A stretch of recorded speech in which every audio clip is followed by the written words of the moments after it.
for today's video, I'm going to be taking you guys through the process of how to make correct Okpa Enugu. I'm not going to make it by myself. My mother is going to be making it, and I'm going to be filming the whole process. So stay tuned, and if you want to enjoy how to make Okpa and enjoy eating Okpa, if you know that I enjoy eating Okpa Enugu and you don't know how to make it, this video is for you. See, Folake, Ada, Adobe, Chinyere. Do not leave this channel, okay? Watch. Bye. So this is the pepper that we're going to be using. We're going to remove this and wash and grate it.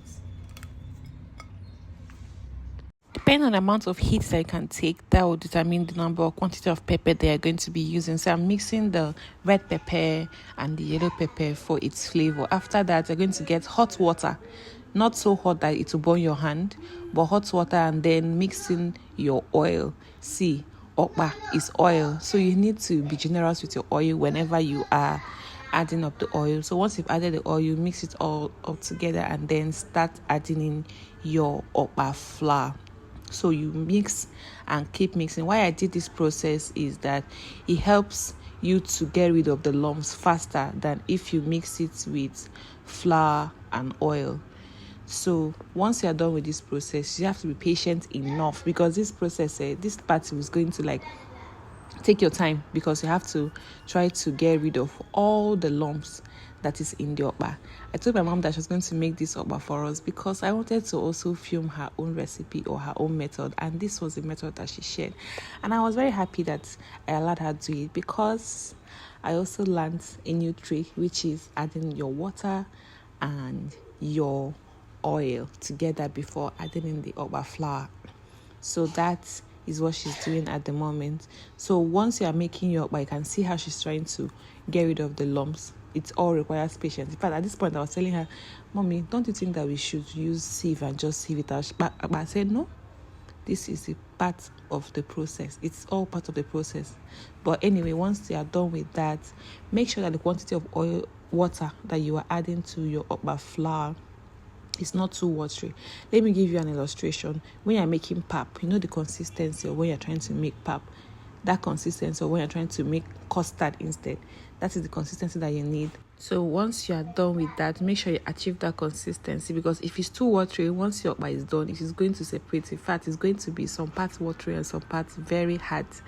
But then if you get consistency right, that is when your Okpa is going to be smiling with you.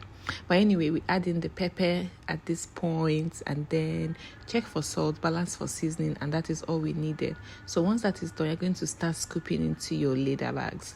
I always enjoy Okpa in leaves, but since you cannot make the leaves, it is better we use the leather bags for the Okpa. It also gives you that nice flavor, but it cannot be equated to the one of using momo leaves. Hello.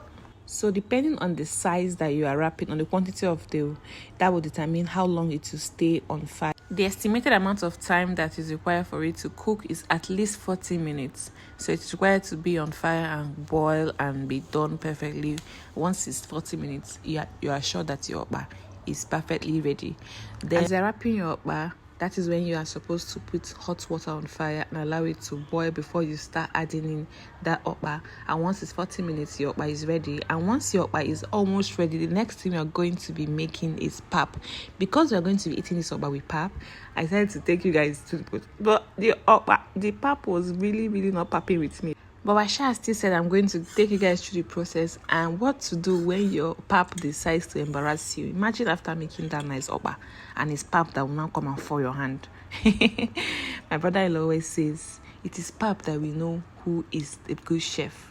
But who else agrees with him? I don't think so, because there's some paps that are just from the village. I don't understand. They don't used to agree with you. They will just come and embarrass you like that, especially when you have already planned and say, okay, this is the consistency, I'm getting it right and it's thick enough. Once you're adding your hot water, it's not agreeing with you. But if you are like me and you do not know how to make pap and you end up making pap like this, one easy trick to do is simply pop it into your microwave and leave it for about 30 seconds, just a 30 seconds interval. Check, turn, and keep checking. One trick is that if you allow it there too long in the microwave, you're going to end up with what they call agidi, and you don't want that one. So you just have to check in 30 minutes at intervals, and then adjust the time, stir, and put it back. Also, if you do not have a microwave, one part I also do is I do boiling method on fire. I just boil it directly without even hot water. I just mix it with cold water and add plenty water. But anyway, once your okpa is ready, we're going to slice through and open up this beauty. Because see, when you know that your okpa is right is when you cut it and everything is in check. There's no part that is separating from the other. Because when you have that part that's separating from the other, you'll just be sighing. But when you slice through and you see that beauty, everything is check, and you bite in and you taste, every seasoning is well balanced. So once that is done, we get our pap and you mix that up. See, which fan are you? Are you a fan of pap with okpa or chilled bottle of orobo? When I mean bottle, bottle. You know, bottle has the original taste than the cans. So chilled bottle of orobo Coke, or that milky and creamy and chocolatey cup of tea. So which one is yours? I hope you enjoyed this video. I really enjoyed the whole process of making this okpa, or watching my mom make this okpa, and I learned one or two things. So tell me in the comment section, what did you learn? What new trick did you learn from this video? And I hope you're going to be recreating this recipe, and do let me know when you do. And always come back for more videos. Check my page and there are going to be more interesting videos coming your way. Let me go and eat my own okpa.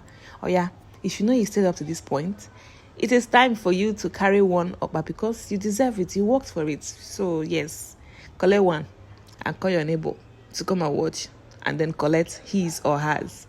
Anyway, see you guys. Bye. Thank you so much for watching. I really appreciate it. Thank you.